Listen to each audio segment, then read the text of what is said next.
और फरमाते हैं कि मरकर जी उठना वो है मर्दों का काम।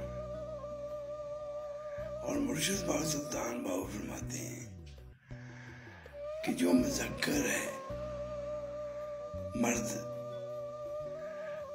जो इंसान शरीयत पे चलने के लिए अपने आप को खत्म कर ले, अपने नफ्स को मार ले, वही मुज़क्कर है, वही मर्द है। यानी अल्लामा इकबाल के कौल है, ये इस बात की तशरीह है